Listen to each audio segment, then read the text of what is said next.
नमस्कार मनर कथा कार्यक्रम को स्वागत। तेज दर्शक बंधु आज आम सहित अच्छा खोर्धा जिला बोलगड़ ब्लॉक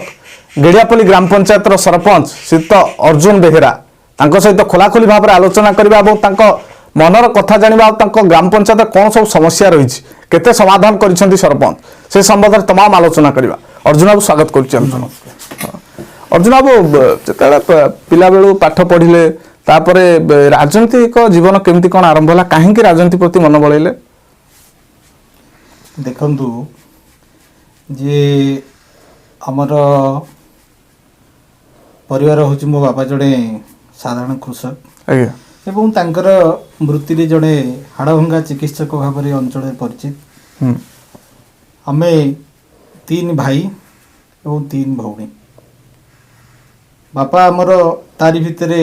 गुजरात मेंटी आम को पाठशाठ पढ़े 2 जन भाई कंपनी सर्विस बाकी मु 3 भौणी अलरेडी विवाहित। आम भाई भौणी भितर मु जिते मत 14 वर्ष बयस सेते मु राष्ट्रीय स्वयंसेवक संघर कार्यकर्ता संगे मोर गोटे साक्षात होता और से साक्षात मो तारी भितर को टाणी हो जाइली जो संघर स्वयंसेवक भाव में मोर परिचय सृष्टि होता एवं गोटे छात्र जीवन शिक्षा संग्रह करने संगे संगे एवं जो संघर स्वयंसेवक हवा एवं 14 वर्ष बयस रु मत पाखापाखि 38 वर्ष लगातार भाव में संघर विचारधारा संघर कार्यक्रम सहित मु जोड़ी होची एवं संघ विषय रे कहिले जे साधारण लोक ओके से प्रसंग आम जा किंतु आरएसएस प्रति जिते आपड़ कौन जन साक्षात है जो राष्ट्रीय स्वयंसेवक संघ माने कौन एमती आपड़ देखिले जे आरएसएस प्रति आकृष्ट हो गले आरएसएस जोग देले देखो कहूँ जे संघर मुझे जोड़ी हला परे संघर संस्कार ही आज मते ये जगार पहुँचे। संघर संस्कार कौन ना संघर संस्कार मूलभूत आधार है आरएसएस हूँ रेडी फॉर सेल्फलेस सर्विस और तार मूल मंत्र है सारा भारत अखंड भारतवर्ष को माँ रूपे पूजा करवा और मातृभूमि पूजन करवा और भारतर ऐतिह्य संस्कृति परंपरा को बंचई रखापी काम करवा एवं ये भारतीय परंपरार जो वसुधैव कुटुंबकम सारा पृथ्वी आमर भातृभाव सृष्टि करी मानव समाज को गोटे भारतवर्ष को परम वैभवशाली राष्ट्र भाव में गठन करिवार जो मंत्र ये मंत्र ही ये संस्कार ही मते आगू बढ़ी एवं आज ये पहुँची आज समाजर मंगल समाजर कल्याण जनसाधारण सेवा करने एक प्लाटफर्म बा जो आम कहूँ जो रास्ता से रास्ता रे ठिया करिछि से काम करने भितरे भितरे आपणकर प्रश्न जो थिला जे राजनैतिक जीवन को राजनैतिक क्षेत्र को कि भाई कहीं पाद देले तो ये राजनीति आम मानकर गोटे विचार ये मन भीतर प्रश्न हो जाए राजनीतिक वातावरण ये भाव में हो एक साधारण जनता मनरे एक अलग प्रकार भाव बा नकारात्मक भावना सृष्टि करुँची भावना मो मत रखा अनुचित कारण ना गोटे गणतंत्र व्यवस्था भितर गोटे सुदृढ़ गणतंत्र को बंचई रखा प्रत्येक नागरिकर धर्म एवं सुदृढ़ गणतंत्र बंचवा को हेले जड़े भल नागरिकर आवश्यकता अच्छे एवं सुविचार संपन्न व्यक्ति एवं सुविचार संपन्न व्यक्तित्वर आवश्यकता अच्छे। तो आप जो 14 वर्ष बयस आरएसएस प्रति आकृष्ट हेले तो आरएसएस केते वर्ष धरी आप रहिले कार्यक्रम जारी रखिले सुन संघ एक कौन गोटे लिमिटेशन पीरियड न थाए एटू 14 वर्ष रु मृत्यु पर्यंत आमको काम करिवार अछि बा संघ एक अदृश्य शक्ति अदृश्य विचार ଏବଂ ସେ ବିଚାର ଭିତରକୁ ଯିଏ ଥରେ ପଶିଛି ବା ଯାଇଛି ତାରି ଭିତରେ ହିଁ ତାର ଶେଷ ଜୀବନ ନିଶ୍ଚିତ ଭାବରେ କଟିବ। ମୁଁ ଯେତିକି ଭାବରେ ଅନୁଭବ କରିଛି ବା ଯେତିକି ଜାଣିଛି। ତ ଆରଏସଏସ ରେ ଆପଣ କଣ ଏମିତି ଲୋକମାନଙ୍କର ସେବା କରିପାରିଲେ ନା ଯେ କଣ ଏମିତି ଆବଶ୍ୟକତା ପଡିଲା ଆସି ପ୍ରତ୍ୟକ୍ଷ ରାଜନୀତିରେ ନିଜକୁ ସାମିଲ କଲେ? ପ୍ରତ୍ୟକ୍ଷ ରାଜନୀତି ହଉଛି ଗୋଟେ ତ୍ୟାଗ ଆଉ ସେବାର କ୍ଷେତ୍ର। ଏବେ ଆର ପରିସଂଖ୍ୟା ବା ଆମର ବ୍ୟକ୍ତିର ବ୍ୟକ୍ତିତ୍ୱ ଠିକ ନ ରହିବା ଯୋଗୁଁ ଆମ ଲୋକମାନଙ୍କ ମନରେ ବିଭିନ୍ନ ପ୍ରକାର ପ୍ରଶ୍ନ ସୃଷ୍ଟି ହେଉଛି। ଏହାର ପରିସଂଖ୍ୟା ବଦଳିଛି କିଏ? ଦେଖନ୍ତୁ ଆମର ଏଇଥିପାଇଁ ମୁଁ ଆଗରୁ କହିଥିଲି ଯେ ଗୋଟେ ଗଣତନ୍ତ୍ର ବଞ୍ଚିବାକୁ ହେଲେ ଏବଂ ସୁଦୃଢ଼ ଗଣତନ୍ତ୍ର ବଞ୍ଚେଇବାକୁ ହେଲେ ଗୋଟେ ଭଲ ବ୍ୟକ୍ତିତ୍ୱର ଆବଶ୍ୟକତା ଅଛି। ଏଇଥିପାଇଁ ଆପଣ ନିଶ୍ଚିତ ଭାବରେ ମୁଁ ଏକଥା କହିବି ଯେ ସୁଚରିତ୍ରବାନ ବ୍ୟକ୍ତି ଭଲ ଗଣତନ୍ତ୍ରର ନିର୍ମାତା ହେବ। କିନ୍ତୁ ରାଜନୀତିରେ ଆଉ ସେଇଭଳି ବ୍ୟକ୍ତିମାନଙ୍କୁ ଦେଖିବାକୁ ମିଳୁନି। ନାଇଁ, ଆମେ ମନା କରିପାରିବାନି ଯେ ଯଦି ବି ଆଜି ଭାରତବର୍ଷ ଖଣ୍ଡିତ ଭାରତବର୍ଷ କହିବାକୁ ପଡ଼ିବ ଯେ ଅଖଣ୍ଡ ଭାରତବର୍ଷ ନାହିଁ। ତେଣୁ ଯେଉଁ ସାଂସ୍କୃତିକ ରାଷ୍ଟ୍ର ଥିଲା ତାହା ଖଣ୍ଡିତ ହେଇଛି ନିଶ୍ଚିତ ଭାବରେ। କିନ୍ତୁ ଯେତିକି ବି ବଞ୍ଚିକି ଆଜି ଅଛି ଆମେ ଗର୍ବ କରୁଛେ ଯେ ପୃଥିବୀର ସର୍ବବୃହତ ଗଣତନ୍ତ୍ର ଦେଶ ବୋଲି ମାନୁଛେ। ତ ଏଥିରେ ନିଶ୍ଚିତ ଭାବରେ କିଛି ବୁଦ୍ଧିଜୀବୀ ଅଛନ୍ତି ଏବଂ ବ୍ୟକ୍ତିତ୍ୱ ସମ୍ପନ୍ନ ବ୍ୟକ୍ତି ଅଛନ୍ତି। ଏ ଦେଶ ଚାଲିଛି, ଯଦି ନଥାନ୍ତେ ଚାଲନ୍ତାନି କେବେ ହେଲେ। କିନ୍ତୁ ଖୁବ୍ କମ୍ ଲୋକ ଅଛନ୍ତି। ନାଇଁ, ଖୁବ୍ କମ୍ ଅଛନ୍ତି ଲୋକ। ଖୁବ୍ କମ୍ କଥା କହିବି, ନହେଲେ କାହିଁକି ନା ଏ ଦେଶ ବି ଆଜି ବି ବଞ୍ଚିକି ନଥାନ୍ତା। ବିଭିନ୍ନ ସମସ୍ୟା ଆମେ ତ ଦେଶର ବାରେ ଆଲୋଚନା କରିବା, ଟିପ୍ପଣୀ ନେବା ଯେ ବିଭିନ୍ନ ସମସ୍ୟା ଆମେ ମାନେ ମିଡ଼ିଆରେ ଦେଖୁଛେ ଯେ କିନ୍ତୁ ଅର୍ଜୁନ ବାବୁ, ରାଜତନ୍ତ୍ର ଥିଲା, ଗଣତନ୍ତ୍ର ଆସିଲା ଏବଂ ଯେଉଁ ଆମେରିକାର ଯେ ପୂର୍ବତନ ରାଷ୍ଟ୍ରପତି ଥିଲେ ଆବ୍ରାହମ ଲିଙ୍କନ, ସେ ଗୋଟେ କଥା କହିଥିଲେ ଯେ ଗଣତନ୍ତ୍ର ହେଉଛି ଲୋକମାନଙ୍କ ପାଇଁ ଏବଂ ଲୋକମାନଙ୍କ ଦ୍ୱାରା ପରିଚାଳିତ ଶାସନ। କିନ୍ତୁ ଆଜି ମନେ ହେଉଛି ରାଜନୀତିକୁ ଦେଖିଲେ ଯେଉଁ ନେତାମାନଙ୍କୁ ଦେଖିଲେ ଅନେକ ସମୟ ଲୋକ ଅଭିଯୋଗ କରନ୍ତି ଯେ ଆଜି ଗଣତନ୍ତ୍ରର ସଂଜ୍ଞା ବଦଳି ଯାଇଛି। ଏହା ନେତାମାନଙ୍କ ପାଇଁ ଏବଂ ନେତାମାନଙ୍କ ଦ୍ୱାରା ପରିଚାଳିତ ଶାସନ ବୋଲି ମନେ ହେଉଛି।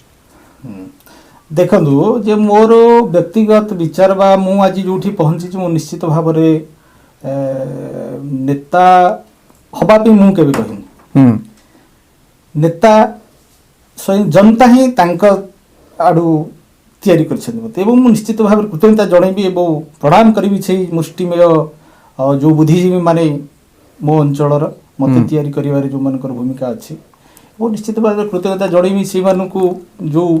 ଗଣତନ୍ତ୍ର ଆଜି କହୁଛେ ଆମେ ବା ଯେଉଁ ଗଣମାନେ, ଯେଉଁ ଜନତା ମାନେ, ସେମାନଙ୍କୁ ନିହାତି ପ୍ରଣାମ କରିବି ଏଥିପାଇଁ ଯେଉଁମାନେ ସେମାନଙ୍କ ତରଫରୁ ମୋତେ ତିଆରି କରାଯାଇଛି। ନାଇଁ, ଇଏ ମୋର ଯେଉଁ ପ୍ରଶ୍ନ ଥିଲା ଯେ ଗଣତନ୍ତ୍ର ଆଜି ମନେ ହେଉଛି ନେତାତନ୍ତ୍ର। ହଁ, ନାଇଁ, ଗଣତନ୍ତ୍ର ନେତାତନ୍ତ୍ର ଏଇଥିପାଇଁ ଯେଉଁ ଆପଣ ଯେଉଁ ପ୍ରଶ୍ନ କଲେ ଯେ ଗଣତନ୍ତ୍ର ଆଉ ଆଜି ହେଇଯାଇଛି ନେତାତନ୍ତ୍ର ହେଇଯାଇଛି। ସେଠି ଆମର ଲୋକମାନଙ୍କର ଯେଉଁ ଭାଗିଦାରିତା ରହିବା କଥା ଶାସନ ବ୍ୟବସ୍ଥାରେ, ସେ ଭାଗିଦାରିତାର ଆସ୍ତେ ଆସ୍ତେ ଅଭାବ ଦେଖାଯାଉଛି। ସେ ଭାଗିଦାରିତାଟା ରହୁନାହିଁ ଏବଂ ଯେଉଁ ଭାଗିଦାରିତାଟା ରହୁଛି ଗଣତନ୍ତ୍ର ଇଏରେ, ସେଟା ଗୋଟେ ସ୍ୱାର୍ଥ ନିହିତ ଭାଗିଦାରିତା ରହୁଛି। ଯଦି ଆମେ ସ୍ୱାର୍ଥ ରହିତ ଭାଗିଦାରିତା ରହିଲା ତ ସେଇଠି ଅଟୋମେଟିକାଲି ଜଣେ ରାଜତନ୍ତ୍ର ଭଳି ବା ଆଜି ଯେଉଁ ଆପଣଙ୍କ ଭାଷାରେ ଯେଉଁ ଗୋଟେ ନେତାତନ୍ତ୍ର ବୋଲି କହୁଛେ, ତ ନେତାତନ୍ତ୍ର ସ୍ୱାଭାବିକ ଭାବରେ ଯିବ। କିନ୍ତୁ ଯେଉଁ ଲୋକମାନେ ସଚେତନ ହେଉନାହାନ୍ତି, ଲୋକମାନେ ନିର୍ବାଚନ ସମୟରେ ନେତା ଆସୁଛନ୍ତି, ଲୋକମାନଙ୍କୁ ମଦ ମାଂସ ପଇସା ଦିଆହେଉଛି, ଭୋଟ କିଣା ହେଉଛି, ତ ସେଇଥିପାଇଁ ଆଜି ପରିସ୍ଥିତି ସୃଷ୍ଟି ହେଇଛି କି? ଦେଖନ୍ତୁ, ଆମେ ଯଦି କହିବା ଯେ ଗଣତନ୍ତ୍ର ଶାସନ ବ୍ୟବସ୍ଥାରେ ଯଦି ଜନସାଧାରଣ ସଚେତନ ହେଇଯିବେ ବା ଶିକ୍ଷିତ ସଚେତନ ହେଇଯିବେ, ଏଇ ମଦ ମାଂସ ଏଇସବୁ ଆସର ଟୋଟାଲ ଜମିବ ନାହିଁ। ବା ଏଇ ଯେଉଁ ନେତାତନ୍ତ୍ର ଆଜି ହେଇଛି ବା କହୁଛେ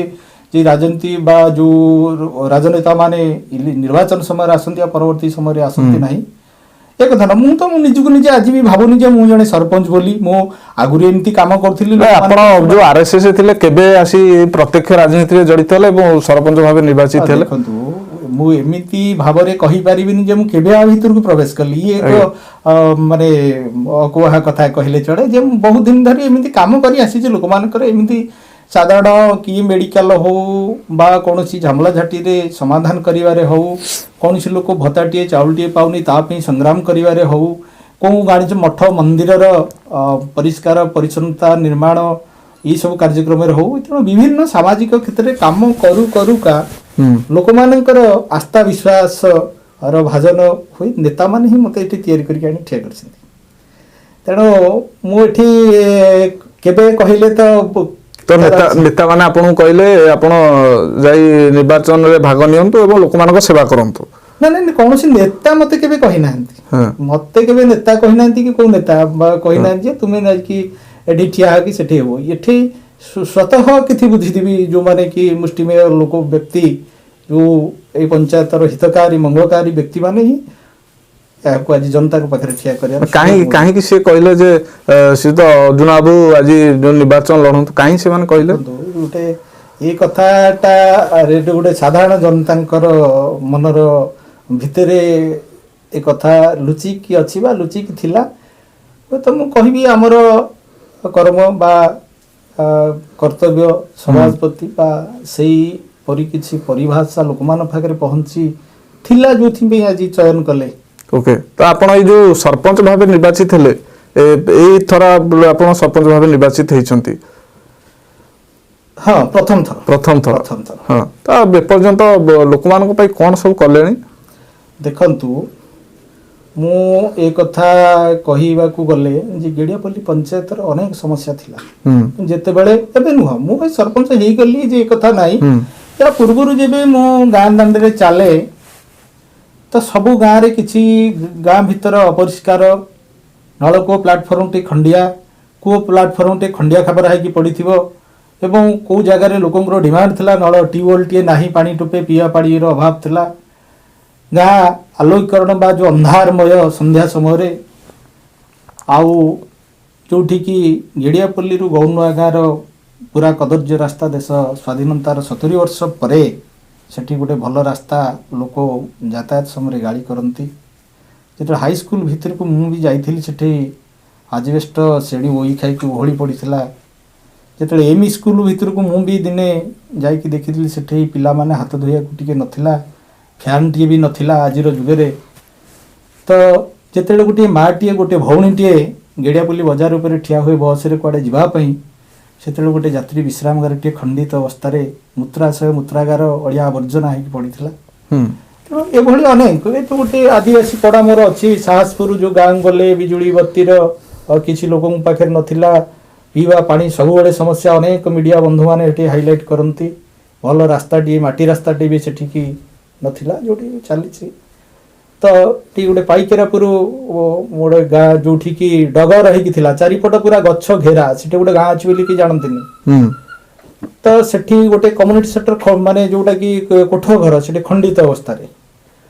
ଟ୍ୟୁବୱେଲ ସେଠି ଆହୁରି ମାନେ ପାନୀୟ ଜଳର ଏତେ ଅଭାବ ଥିଲା, ଗୋଟିଏ ଯୋଡ଼ିଏ ଟ୍ୟୁବୱେଲ ସେଠି ଲୋକଙ୍କ ପାଇଁ ସଫିସିଏଣ୍ଟ ହୁଏନି ପାଣି।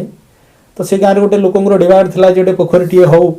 ପୋଖରୀଟିଏ ଖୋଳା ବି ହେଇପାରୁନଥିଲା। ତ ଏଇଭଳି ଅନେକ ସମସ୍ୟା ଯେଉଁଠିକି ମୁଁ ଆସିବା ସମୟରେ ଥିଲା। ତ ଈଶ୍ୱରଙ୍କର ଇଚ୍ଛା ଏବଂ ଜନତାଙ୍କର ଯେଉଁ ସଦିଚ୍ଛା, ସେଥିରେ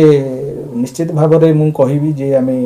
ଯଦି ବି ଲୋକଙ୍କର ସମସ୍ତ ସମସ୍ୟା ତ୍ରୁଟି ଯାଇଛି ଏକଥା ନୁହଁ,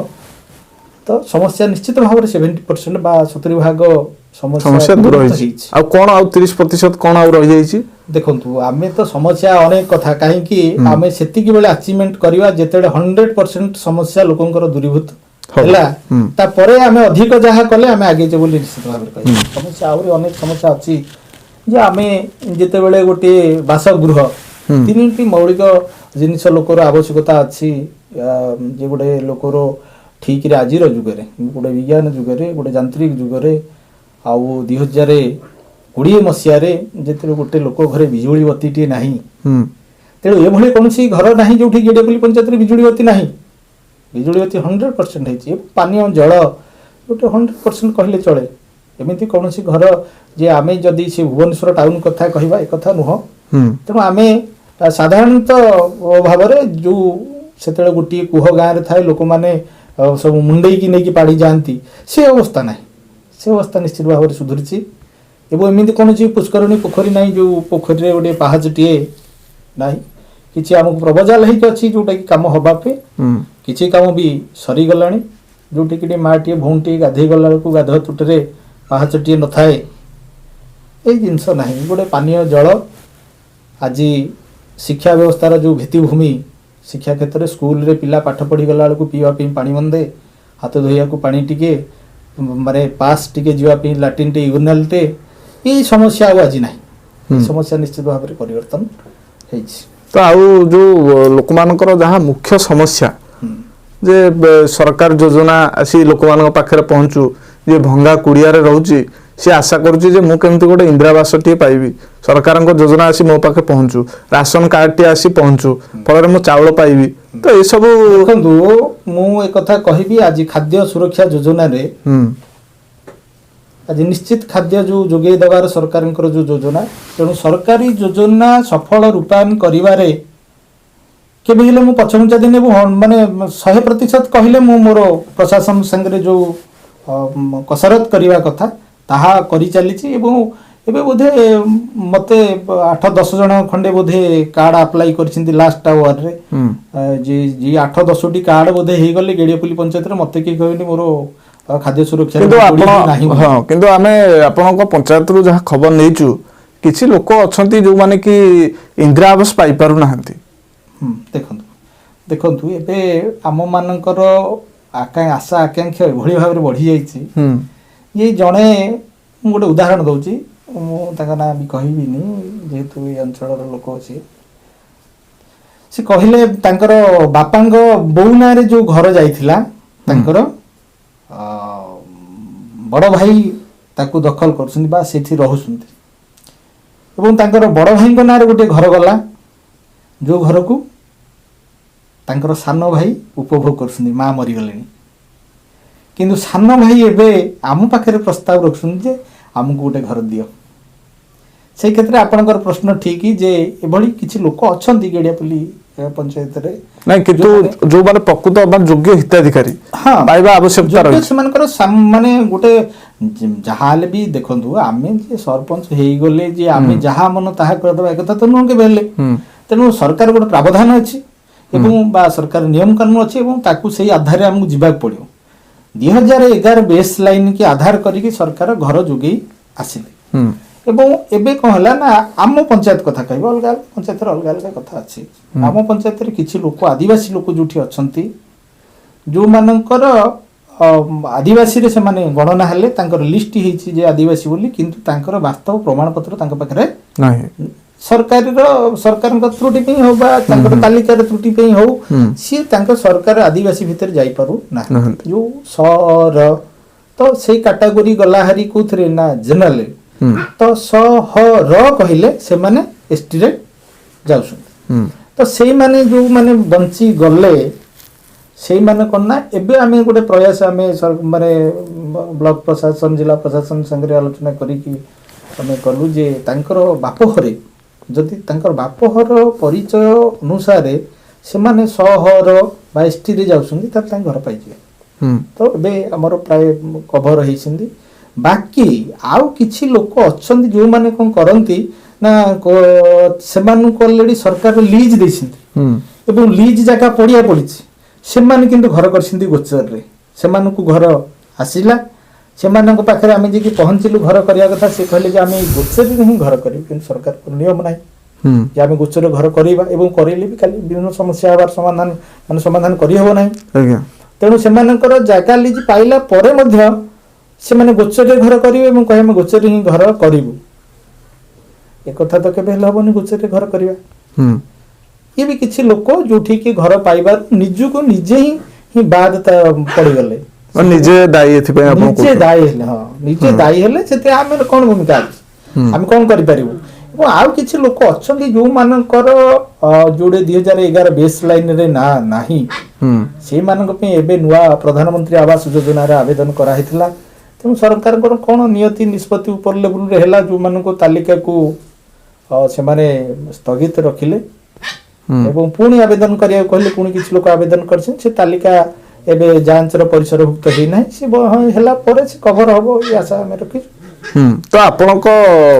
पंचायत रा आ गोटे मुख्य समस्या होची लोक मानकर जे एठी चाष जमी गुडी को ठीक भाबरे जलसेचन सुविधा हे पर नै आज पर्यंत ଦେଖନ୍ତୁ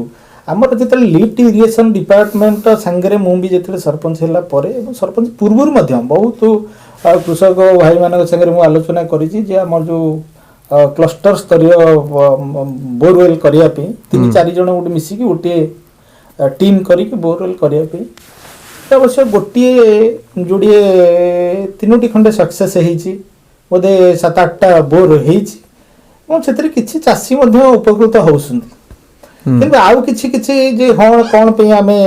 ଯେଉଁ କରିବୁ କେଉଁ ଫସଲ କରିହେବ ଏଭଳିଆ ଭାବନା ବି କିଛି ଲୋକଙ୍କର ହେଇଛି ଯୋଉଟା ଲିଫ୍ଟ ଇରିଗେସନ।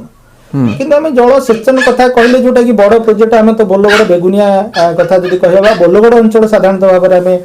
ଧରିଲେ ସେଟା କ'ଣ ନା ଇଏ ଗୋଟେ ପାହାଡ଼ିଆ ଅଞ୍ଚଳ। ଏ ପାହାଡ଼ିଆ ଅଞ୍ଚଳକୁ ଏଠି ପାଣିର ବହୁତ ତଳେ ପାଣି, ଯଦି ଯେ ଆମେ ଭୂତଳ ଜଳ କଥା କହିବା, ଆଉ ଏଠି ନଳୀ ମାନେ ନଦୀ ନାଳ ନାହିଁ ଯୋଉଠି ଆମେ ଜଳସେଚିତ କରିବା ପାଇଁ। ଏବଂ ଆମେ ଯେହେତୁ ଗୋଟେ ପଞ୍ଚାୟତ ତର ଗୋଟେ ସରପଞ୍ଚର ପାୱାର ବା କ୍ଷମତା ବା ଯେତିକି ସରକାରଙ୍କର ଅନୁଦାନ ଆସୁଛି ସେଇ ଭିତରେ ଗୋଟେ ଅଞ୍ଚଳକୁ ଜଳସେଚିତ କରିବା ସମ୍ଭବ କେବେ ହେଲେ ନୁହଁ। ଇଏ ପୁରା ରାଜ୍ୟ ସରକାରଙ୍କର ସ୍ତରରେ ହେବ ବା କେନ୍ଦ୍ର ସରକାରଙ୍କ ସ୍ତରରେ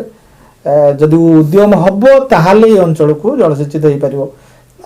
ତ ସରକାର କ'ଣ ଚାହୁଁନାହାନ୍ତି ଯେ ଏଇ ଅଞ୍ଚଳରେ ଜଳସେଚନ ହଉ, ଲୋକମାନେ ଉପକୃତ ହୁଅନ୍ତୁ? ଦେଖନ୍ତୁ ଜଳସେଚନ ପାଇଁ ଆପଣ ଯୋଉଟା କହିଲେ ଯେ ବୋଲଗଡ଼ ବେଗୁନିଆ ଅଞ୍ଚଳରେ ଆମ ପୂର୍ବତନ ବିଧାୟକ ଥିଲେ, ମୁଁ ତାଙ୍କୁ ଧନ୍ୟବାଦ ନିଶ୍ଚିତ ଭାବରେ ଦେବି ଏଠି, ଯେ ଯାହାଙ୍କର ବହୁ ଅବଦାନ ବୋଲି କହେ। ଯେତେବେଳେ ଡ୍ରିଙ୍କିଂ ୱାଟର ସୋର୍ସ ଏଠି ଅଭାବ, ପାନୀୟ ଜଳର ଅଭାବ ଥିଲା, ସେତେବେଳେ ଗୋଟେ ମେଗା ୱାଟର ସପ୍ଲାଇ ସିଏ ଓଡ଼ିଶା ସରକାରଙ୍କ ସାଙ୍ଗରେ କସରତ କଲେ,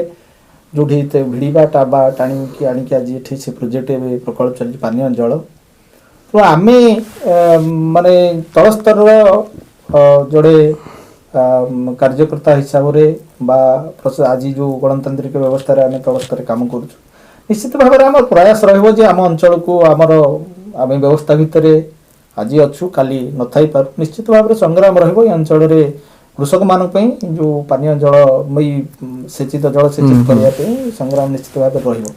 ତ ଆପଣ କେତେଥର ଜଣେଇଲେଣି, ବିଧାୟକକୁ ଜଣେଇଲେଣି, ଆପଣ କେତେଥର ଜଣେଇଲେଣି ଯେ ଆମ ଅଞ୍ଚଳ ଜଳସେଚନ କରାଯାଉ, ଚାଷୀମାନେ ଉପକୃତ ହେବେ? ଦେଖନ୍ତୁ ଏ କଥା ଗଣତାନ୍ତ୍ରିକ ବ୍ୟବସ୍ଥା ସ୍ତରରେ ଏ କଥା ଆମର ବାର ବାର ଆଲୋଚନା ମଧ୍ୟ ହେଇଛି ଯେ ପ୍ରଥମ କଥା ହେଉଛି ଲୋକ ପାଣି ମନ୍ଦେ ପିଇବାକୁ ପାଉ, ତାପରେ ଆମେ ଜଳସେଚିତ କଥା କରିବା, ଜଳସେଚନ ବା ଯେଉଁ କୃଷକମାନଙ୍କ ପାଇଁ ଯେଉଁ ଇଏ କଥା, ଏଥିପାଇଁ ମୁଦ୍ଦା ଅଲରେଡି ସରକାରଙ୍କ ପାଖରେ ଆମେ ଦେଇଛୁ। ଆଉ ଫଳ କିଛି ହେଇନି ପୁଣି ଆଗାମୀ ଦିନରେ ହବ ବୋଲି ଆଶା ବିଶ୍ୱାସ ବି ଅଛି ହବ ଯେ ଆଜି ମେଗା ୱାଟର ସପ୍ଲାଇ ସରିଛି, ପୁଣି ଦିନେ ସମୟ ଆମ ପାଇଁ ଆସିବ ନିଶ୍ଚିତ ଭାବରେ ଏବଂ ଆମର ସେ ସଂଗ୍ରାମ ବି ଜାରି ଅଛି ଯେ ଆମ କୃଷକ ଭାଇମାନେ ଯେଭଳି ଭାବରେ ପାଣି ପାଇପାରିବେ ଆଉ ଚାଷର ଉନ୍ନତି ନିଶ୍ଚିତ ଆମ ଅଞ୍ଚଳରେ ହବ ଏ ବିଶ୍ୱାସ। ଯେ ଜଣେ ସରପଞ୍ଚ ହିସାବରେ ଆପଣଙ୍କ ନିର୍ବାଚନ ମଣ୍ଡଳୀର ଏବେ ଆପଣଙ୍କ ଯେଉଁ ପଞ୍ଚାୟତ ଅଛି, ପଞ୍ଚାୟତ ଲୋକମାନଙ୍କୁ ଆପଣ ଏଇ ପ୍ରତିଶ୍ରୁତି ଦେବେ ଯେ ମୁଁ ଯେପର୍ଯ୍ୟନ୍ତ ସରପଞ୍ଚ ଭାବରେ ଅଛି ସେ ପର୍ଯ୍ୟନ୍ତ ଏଇ ଦାବି ସରକାରଙ୍କ ପାଖରେ ଜଣେଇ ଚାଲିଥିବି ବା ପ୍ରୟାସ କରିବି କିଭଳି ଭାବରେ ଆମ ଅଞ୍ଚଳ ଜଳସେଚିତ ହେବ? ଦେଖନ୍ତୁ ଯଦି ଆମ ଅଞ୍ଚଳ କଥା କହିବା ଯେ ଜଣେ ସରପଞ୍ଚ ଲାଗିଲେ ଏଇଟା ବାସ୍ତବ କଥା, ଜଣେ ସରପଞ୍ଚ ଯେ ଲାଗିଲେ ଆମ ଅଞ୍ଚଳ ଯେ ଜଳସେଚିତ ହେବ ଏ କଥା କେବେ ହେଲେ, କିନ୍ତୁ ପ୍ରୟାସ କରିବା ଆବଶ୍ୟକ। ତେଣୁ ପ୍ରୟାସ ମିଳିତ ଭାବରେ ହବ, ମିଳିତ ଭାବରେ ହେଇଛି, ଏଇ କଥା ହେଇନି, ମିଳିତ ଭାବରେ ହେଇ ଚାଲିଛି। ବର୍ତ୍ତମାନ ସୁଦ୍ଧା ବି ଆମେ ମୁଦ୍ଦା ରଖିଛୁ ଯେ ଆମର ଅଞ୍ଚଳ କୃଷକ ଭାଇମାନେ ଯେଭଳି ଭାବରେ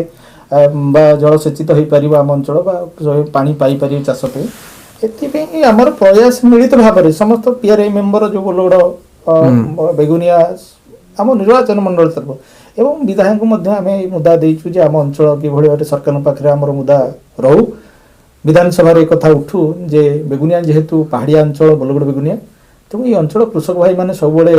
ଏଠି ନଦୀ ନାଳ ନାହିଁ, ତେଣୁ ସେମାନେ ପାନୀୟ ଜଳ ଯୋଗାଇବା ପାଇଁ ଏ କଥା ଓଡ଼ିଶା ସରକାରଙ୍କ ପାଖରେ ମୁଦ୍ଦା ରଖା ହେଉ ଏବଂ କେନ୍ଦ୍ର ସରକାରଙ୍କୁ ଓଡ଼ିଶା ସରକାରଙ୍କ ତରଫରୁ ଲେଖା ବି ହେଉ ଯେ ଏ ଅଞ୍ଚଳକୁ ପାଣି, କାରଣ ଚାଷୀ ହସିଲେ ଦେଶ ହସିବ, ରାଜ୍ୟ ହସିବ। ଦେଖନ୍ତୁ ଭାରତ ବର୍ଷ କହିଲେ ଆମ କୃଷି ପ୍ରଧାନ ଦେଶ, ତେଣୁ ଆଜି ସାଇନ୍ସ ଡେଭଲପ କରିଛି ଏ କଥା ଆମେ ଆଗକୁ ଟିକେ ନିଶ୍ଚିତ ଭାବରେ ବଢିଛେ, ହେଲେ ମଧ୍ୟ ଆମର ଯଦି ପୂର୍ବ ପୁରୁଷଙ୍କ କଥା କହିବା ଯୋଉମାନେ କି କୃଷି ଉପରେ ଆଧାରିତ କରିକି ତାଙ୍କର ଜୀବନଯାପନ କରିଛନ୍ତି ଏବଂ ଜୀବନଯାପନ କରି ଆସୁଥିଲେ, ତେଣୁ ଏବେ ଟେକ୍ନୋଲୋଜି ବିଭିନ୍ନ ପ୍ରକାର କ୍ଷେତ୍ର ସୃଷ୍ଟି ହେଇଛି ବିଜ୍ଞାନକୁ ନେଇକି, କିନ୍ତୁ କୃଷି ଆଧାରିତ ଦେଶ ଏ କଥା ଆମେ ଦ୍ୱିମତ କେବେ ହେଲେ ହେବାନି ବା कृषि की छाड़ी की आम देश केबे हेले आगु को जाई परिबनी हमर मूल पिंड आधार हैला कृषि କିନ୍ତୁ ଅର୍ଜୁନ ବାବୁ ଆମେ ଅନେକ ସମୟରେ ଦେଖିଛେ ଗଣମାଧ୍ୟମରେ ମଧ୍ୟ ଏ ଖବର ପ୍ରସାରଣ କରାଯାଉଛି ଆପଣ ବି ଦେଖିଥିବେ ଯେ ସରକାରୀ ଯୋଜନା ହରିଲୁଟ କରାଯାଉଛି ବାସ୍ତବରେ ଯିଏ ପ୍ରକୃତ ହିତାଧିକାରୀ ନୁହଁ ସିଏ ଦୁଇଟି ଇନ୍ଦିରାବାସ ହାତେଇ ନେଉଛି ମାନେ ଆପଣ ଦେଖିଥିବେ ସ୍ୱଚ୍ଛଳ ବ୍ୟକ୍ତିମାନେ ରାସନ କାର୍ଡ ହାତେଇ ନେଉଛନ୍ତି ତ ଆପଣଙ୍କ ପଞ୍ଚାୟତରେ ସେଭଳି କିଛି ଅଛି ନା ନାହିଁ? ଦେଖନ୍ତୁ ମୁଁ ଆସିଲା ପରେ ମୁଁ ଯେବେ ଏଠୁ ଆସିଲି ସେ କଥା କହିବି ତା ପରବର୍ତ୍ତୀ ମୋମେଣ୍ଟରେ ସାମାଜିକ ବାଜି ସମାଜରେ ବା ବିଭିନ୍ନ ପଞ୍ଚାୟତ ହଉ ବା ରାଜ୍ୟ ସ୍ତରରେ ହଉ ବା ସାର୍ ଦେଶ ସ୍ତରରେ ହଉ ଯେ ଆପଣ ଯୋଉ ପ୍ରଶ୍ନ କଲେ ମୁଁ ଆପଣଙ୍କ ପ୍ରଶ୍ନକୁ କେବେ ହେଲେ ଆଡି ଯିବିନି ଯେ ଯେତେବେଳେ କିଛି ଲୋକ ଯେ ଆପଣ ପ୍ରଶ୍ନ କଲେ ଯେ କିଛି ଯୋଉମାନେ କି ବାସ୍ତବ ହିତାଧିକାରୀ ନୁହଁ ପାଇବାକୁ ଯୋଗ୍ୟ ନୁହଁ ଅଯୋଗ୍ୟ ବ୍ୟକ୍ତିମାନେ ବେଳେ ବେଳେ ନେଇଯାଉଛି କିନ୍ତୁ ମୁଁ ଆସିବା ଦିନଠୁ ମୁଁ ଏତିକି ଚିନ୍ତା କରୁଛି ଗୋଟେ ଅଯୋଗ୍ୟ ବ୍ୟକ୍ତି ଗୋଟେ ନେଇଯାଉ କିନ୍ତୁ ଗୋଟେ ଯୋଗ୍ୟ ବ୍ୟକ୍ତି ବାଦ ନ ପଡୁ ଗୋଟେ ପାଇବାକୁ ହକଦାର ଲୋକ ସେ କେମିତି ପାଇବ ସେଥିପାଇଁ ଆମର ସଂଗ୍ରାମ ନିଶ୍ଚିତ ଭାବରେ ଜାରି ଅଛି ଏବଂ ରହିବ ମଧ୍ୟ କିନ୍ତୁ ନ ପାଇବା ଲୋକ ହୁଏତ କିଏ ମାନେ କୌଣସି ମୋମେଣ୍ଟରେ ବା କୌଣସି ପରିସ୍ଥିତିରେ ଖସି ଯାଇ ପାରିଥାଏ ସେ କଥା କିନ୍ତୁ ମୋ ସମୟରେ ସେଭଳି ହେଇନାହିଁ ରେୟାର। ଦର୍ଶକ ବନ୍ଧୁ ଗେଡିଆପଲ୍ଲୀ ପଞ୍ଚାୟତର ସରପଞ୍ଚଙ୍କ ସହ କଥା ହଉଛେ ଯୋଗ୍ୟ ବ୍ୟକ୍ତି ପଛେ ବାଦ ନ ପଡନ୍ତୁ କିନ୍ତୁ ଅଯୋଗ୍ୟ ବ୍ୟକ୍ତି ନେଇଯାଆନ୍ତୁ କିନ୍ତୁ ଯୋଗ୍ୟ ବ୍ୟକ୍ତି ବାଦ ନ ପଡନ୍ତୁ। ଅର୍ଜୁନ ବାବୁ କାର୍ଯ୍ୟକ୍ରମର ଶେଷ ଭାଗରେ ଆମେ ଜାଣିବା ପାଇଁ ଚାହିଁବୁ ଯେ ଆପଣ ଏପର୍ଯ୍ୟନ୍ତ ବିବାହ କରିନାହାନ୍ତି କଣ କାରଣ କଣ? ଦେଖନ୍ତୁ ଇଏ ଗୋଟେ ପ୍ରଶ୍ନ ନିଶ୍ଚିତ ଭାବରେ ଯେ ସାମାଜିକ କ୍ଷେତ୍ରରେ କାମ କରୁ କରୁକା ଏମିତି ଏକ ସମୟ ଆସିପାରିନି ଗୋଟେ ବିବାହ ହେଇପାରି ଆଗକୁ ବିବାହ କରିବାର ଯୋଜନା ଅଛି? ଦେଖନ୍ତୁ ତ ଟିକେ ଈଶ୍ୱର ବିଶ୍ୱାସୀ ତେଣୁକର ଈଶ୍ୱରଙ୍କର ଇଚ୍ଛା କଣ ସେ କଥା ଆଗକୁ ଈଶ୍ୱର ଚିନ୍ତା କରି ଇଚ୍ଛା ଅଛି ଈଶ୍ୱରଙ୍କର ଇଚ୍ଛା ଆଉ ଦର୍ଶକ ବନ୍ଧୁ ଅର୍ଜୁନ ବାବୁ ମନ ଖୋଲି କହୁନାହାନ୍ତି ବୋଧହୁଏ ଇଚ୍ଛା ଅଛି। ଓକେ ଅର୍ଜୁନ ବାବୁ ଆଗକୁ ଆଉ କଣ ଲକ୍ଷ୍ୟ ରଖିଛନ୍ତି ଏ ରାଜନୀତିରେ ଏମିତି ଆଗକୁ ଚାଲିବେ ନା ଆଉ କଣ କେମିତି? ଦେଖନ୍ତୁ ଯେ ଆଗକୁ ଦେଖନ୍ତୁ ଗୋଟେ ମଣିଷର ବ୍ୟକ୍ତିର ବିଚାରଟା ଯେଭଳି ଭାବରେ ଗୋଟେ କହନ୍ତି ଯେ ଯୋଉ ଜନ୍ମରୁ ଆରମ୍ଭ ବା ସୃଷ୍ଟି ହେଇଥାଏ ସେଭଳି ମଣିଷର ଆଶାଟା ଆଗାମୀ ଦିନରେ କଣ ହବ ସେ କଥା ତ ଏବେଠୁ କହି ହବନି ଜୀବନଟା କେତେବେଳେ କୋଉ ରାସ୍ତା ଦେଇକି ଯାଉଛି କିନ୍ତୁ ବିଚାର କେବେଳେ ହଠାତ୍ କିନା ବଦଳିବନି ଏଇ ଲୋକ ସେବା ଏମିତି ବିଚାର ନିଶ୍ଚିତ ଭାବରେ ରହିବ କାହିଁକି ନା ଜଣଙ୍କର ବ୍ୟକ୍ତିର ଚରିତ୍ରଟା ଶୀଘ୍ର ପରିବର୍ତ୍ତନ ହୁଏନି ଯେଭଳି ମଣିଷ ପ୍ରକୃତି ତ ସେ କହନ୍ତିନି ମଣିଷ ପ୍ରକୃତି କଣ ପଙ୍ଖରେ ଲୋଟେ ନା କଣ କଣ କହନ୍ତି ଲୋକମାନେ ତ ସେଭଳି ଯେ ମଣିଷର ଯୋଉଟା ବିଚାର ଅଛି ବା ଗୋଟେ ସ୍ୱପ୍ନ ଅଛି ତ ସେଇ ଆଧାରରେ ମଣିଷ ସେଇ ଅନୁସାରେ କାମ ନିଶ୍ଚିତ ଭାବରେ ଆଗକୁ ଯିବ ମୋର ବିଶ୍ୱାସ କାହିଁକି ହେଲେ ହୁଏତ ମଣିଷ କୌଣସି ପରିବେଶ ପରିସ୍ଥିତିରେ ପଡ଼ିକି ଏପଟ ସେପଟ ହେଇଯାଇପାରେ କିନ୍ତୁ ତାର ବିଚାର ତାର ଯୋଉ ଚିନ୍ତାଧାରା ତାର ଯୋଉ ଚରିତ୍ର ତାର ତିଆରି ସେ ପରିବର୍ତ୍ତନ ହବ ଏ କଥା ମୋର ବି ବିଶ୍ୱାସ ନାହିଁ ସିଏ ଯୋଉ ବିଚାରରେ ଅଛି ବା ଯୋଉ ମଣି ସେବା ହଉ ବା ସମାଜର ମଙ୍ଗଳ କାର୍ଯ୍ୟ ହଉ ବା ସମାଜ ସଂସ୍କାର ହଉ ବା ଆମ ଅଞ୍ଚଳର ବିକାଶର କାର୍ଯ୍ୟ ହଉ ଏଥିରେ ନିଶ୍ଚିତ ଭାବରେ ଆମର ହାତ ଆଗକୁ ନିଶ୍ଚିତ ଭାବରେ ରହିବ। କିନ୍ତୁ ଅର୍ଜୁନ ବାବୁ ଯୋଉ ଯେତେବେଳେ ଜଣେ ରାଜନୀତିରେ ପଦପଦବୀ ପାଇଯାଏ ତାର ମନୋବୃତ୍ତି ବଦଳିଯାଏ ଯେ ପୂର୍ବରୁ ନିର୍ବାଚନ ପୂର୍ବରୁ କୁହନ୍ତି ଆମେ ଲୋକମାନଙ୍କ ସେବା କରିବୁ କିନ୍ତୁ ନିର୍ବାଚିତ ହେଇଗଲା ପରେ ସେ କେତେ ପ୍ରତିଶତ ନେତା ଲୋକମାନଙ୍କର କେତେ ପ୍ରତିଶତ ବିକାଶ କରନ୍ତି ତାହା ବୋଧହୁଏ ଆପଣ ଜାଣିଥିବେ ଆପଣ ଯେହେତୁ ରାଜନୀତିରେ ଜଣେ ସକ୍ରିୟ ଅଛନ୍ତି ବା ସରପଞ୍ଚ ଭାବେ ନିର୍ବାଚିତ ହେଇଛନ୍ତି ଅନ୍ତତଃପକ୍ଷେ ଆପଣଙ୍କ ଅଞ୍ଚଳ ଲୋକମାନଙ୍କୁ ଏଇଆ ପ୍ରତିଶ୍ରୁତି ଦେବେ ଯେ ମୁଁ ଯେଉଁଭଳି ଭାବରେ ଲୋକମାନଙ୍କର ସେବା କରିବା ପାଇଁ ପ୍ରତିଶ୍ରୁତି ଦେଇ ଆସିଥିଲି ସେଇଭଳି ଭାବରେ ଆଗକୁ ଯେତେ ଦିନ ରହିବି ଲୋକମାନଙ୍କର ସାଥିରେ ରହିବି। ଦେଖନ୍ତୁ ଆପଣ ଗୋଟେ କଥା କହିଲେ ପ୍ରଥମ କଥା ମୁଁ ନିଜକୁ ନିଜେ ନେତା ବୋଲି କେବେ ଭାବିନି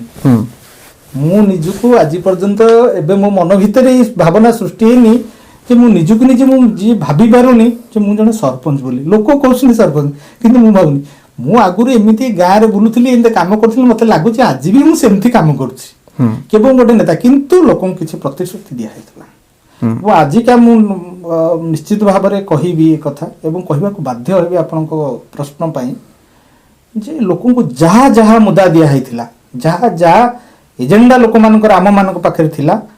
ତାହା ଫୁଲଫିଲ୍ ହେଇଛି ଏଥିରେ ଦ୍ୱିମତ ନାହିଁ ଆଉ ଏ କଥା ଜନତାଙ୍କ ସାମ୍ନାରେ କହିବାରେ ମୋର ଦ୍ୱିମତ ନାହିଁ ଏବଂ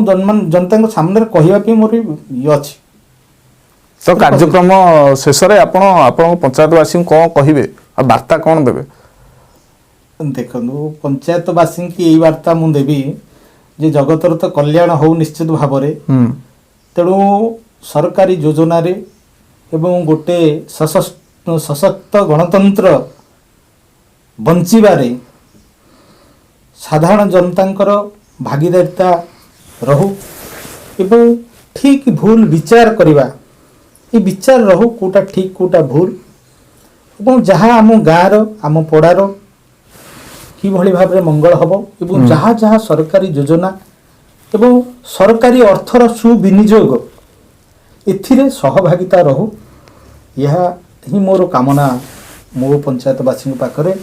ଏବଂ ସମସ୍ତଙ୍କର ସ୍ନେହ ଶ୍ରଦ୍ଧା ପାଇଁ ମୁଁ ନିଶ୍ଚିତ ଭାବରେ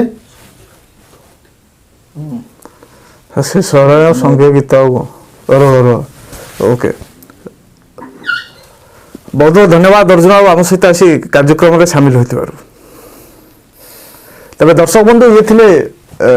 ଗେଡ଼ିଆପଲ୍ଲୀ ପଞ୍ଚାୟତର ସରପଞ୍ଚ ଶ୍ରୀଯୁକ୍ତ ଅର୍ଜୁନ ବେହେରା। ମନର କଥା ତ ଖୋଲି କହିଲେ। ତେବେ ପଞ୍ଚାୟତର ଅନେକ ବିକାଶ କରିଛନ୍ତି, ଆଉ ପ୍ରାୟତଃ ଲୋକମାନଙ୍କର କିଛି ସମସ୍ୟା ନାହିଁ ଯାହା ସରପଞ୍ଚ କହୁଥିଲେ। ତେବେ ବାକି ଯେଉଁ 30% ସମସ୍ୟା ସିଏ ରହିଛି ବୋଲି କହୁଛନ୍ତି ତାହା ଆମେ ବି ଆଶା କରିବା ଏବଂ ସରପଞ୍ଚ ପ୍ରତିଶ୍ରୁତି ମଧ୍ୟ ଦେଇଛନ୍ତି ଆଗକୁ ପ୍ରୟାସ କରିବେ ଅନ୍ତତଃପକ୍ଷେ ଏହିସବୁ ସମସ୍ୟା ଗୁଡ଼ିକର ସମାଧାନ କରିବା ପାଇଁ। ତେବେ ସରପଞ୍ଚ ମହାଶୟ କେତେ ସତ କହୁଥିଲେ କେତେ ମିଛ କହୁଥିଲେ ସେ ବିଚାର ଆପଣମାନେ କରିବେ। କାର୍ଯ୍ୟକ୍ରମକୁ ଆଜି ପାଇଁ ଏଇଠି ରଖିବା, ପୁଣି ଦେଖାହେବା ଆଉ ଜଣେ ନୂତନ ଅତିଥିଙ୍କ ସହିତ ଆଉ ଏକ ନୂଆ ଅଧ୍ୟାୟରେ। ସେ ପର୍ଯ୍ୟନ୍ତ ବିଦାୟ ଦିଅନ୍ତୁ, ରହୁଛି, ନମସ୍କାର। ଆଜ୍ଞା।